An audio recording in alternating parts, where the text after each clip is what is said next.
So quite often I'm asked, can you recommend good CDL companies, especially if you don't have that much experience? So you're just getting into the trucking business, becoming a CDL driver. It is hard for me to recommend good companies. Now, I do recommend Rosedale Trucking because my friend Sean is a driver trainer there. He works in the office now, and it's a small trucking company, more family oriented, and I have to trust and believe what he tells me that they really treat their drivers good. The big problem about trucking companies when you see bad reviews, it may not be the trucking company itself. It may be those who work within the trucking company that makes it pretty bad for the drivers.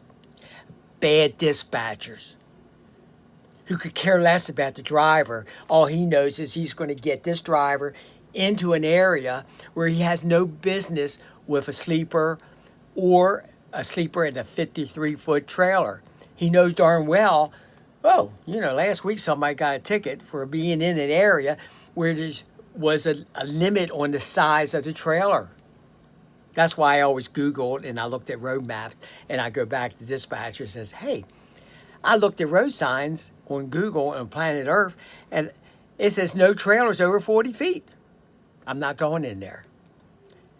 Okay, there's bad supervisors who don't know how to show drivers respect.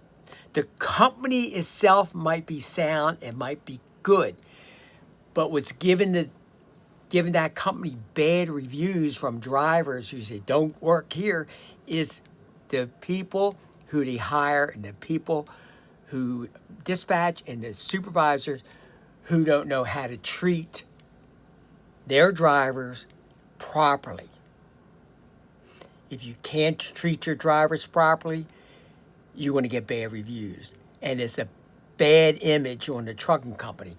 So bad supervisors doesn't really help most companies. It's hard for me to recommend one because one driver to say, the company I work with in Georgia is great, but the one I work with in New York is lousy.